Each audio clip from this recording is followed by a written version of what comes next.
पुण्यात्मा परमात्मा की लीला दिखाते हैं कि वो परमेश्वर आयु भी बढ़ा देता है। ये देखिएगा ऋग्वेद मंडल नंबर 10, प्रकाशक सार्वदेशी कार्य प्रतिनिधि सभा, महर्षि दान भवन, रामलीला मैदान, नई दिल्ली से प्रकाशित है। मुद्रक Prince offset printers 1510 Pataudi house Daryaganj नई दिल्ली।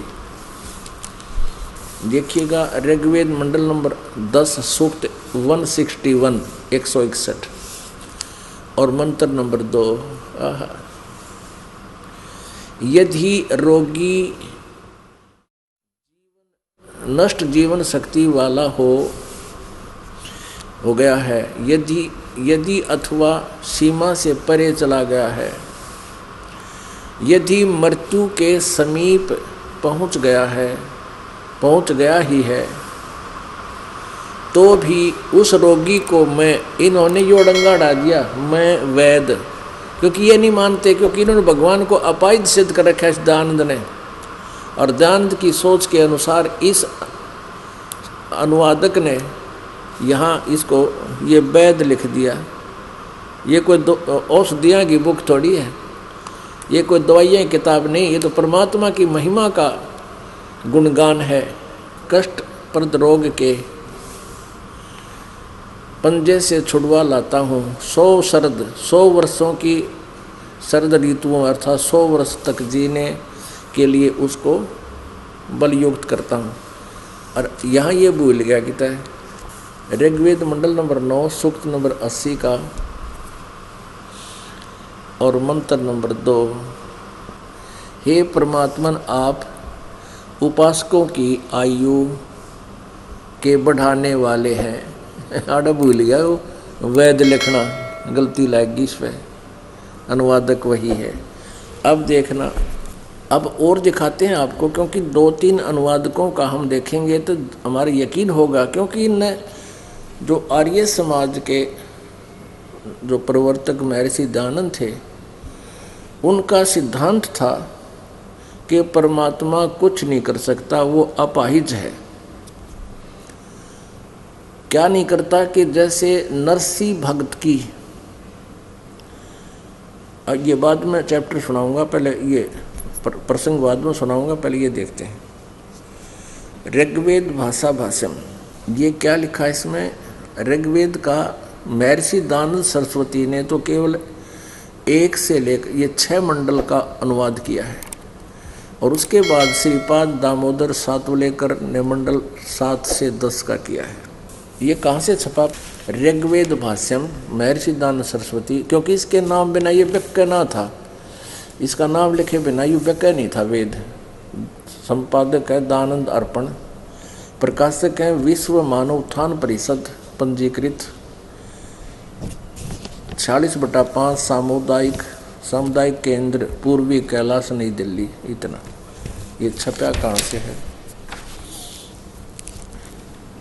विश्व मानव उत्थान परिषद पंजीकृत, और ये कहाँ से छपा है? मुद्रक है कम्यू डाटा सर्विसेज नई दिल्ली। इतने से अब हम इसके आते हैं ऋग्वेद मंडल नंबर 10 के सूक्त नंबर 161 पर। ये देखिएगा, ये है 10वां मंडल और ये है 161 शतम 161। ये दूसरा मंत्र है, ये नीचे ये दूसरा।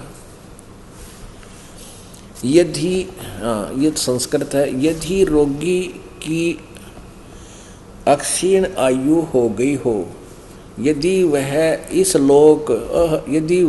लोक से चला गया है, यानी मर गया है,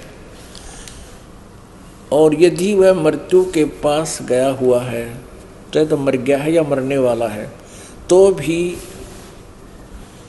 उसको मैं मृत्यु देवता नृत्य के पास से लौटा ला सकता हूँ। और उसको 100 वर्ष के जीने के लिए बल प्रदान करूं। स्पष्ट हो गया। यहाँ वेद कित गया फिर वो, इन्होंने तो अज्ञान वर्ण तो मतलब था। अब देखना, ये एक बड़ा वेद है, बड़ी जल्द में वेद वही है ऐसा।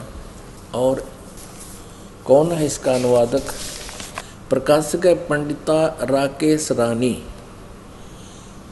और प्रधान कार्यालय वेद मंदिर महात्मा वेद भिक्षु सेवाश्रम लेखराम नगर इब्राहिमपुर मुखमेलपुर दिल्ली।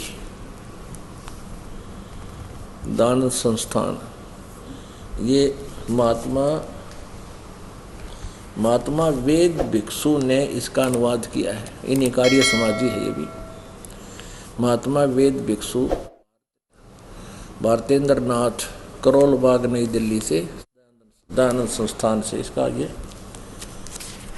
इसने बिल्कुल ठीक किया है। इसका याद ना रहा होगा, दानंद वाली बात परमात्मा की कृपा है। ऋग्वेद मंडल नंबर 10 सूक्त 161 और मंत्र नंबर, ये 161 मंत्र नंबर 2।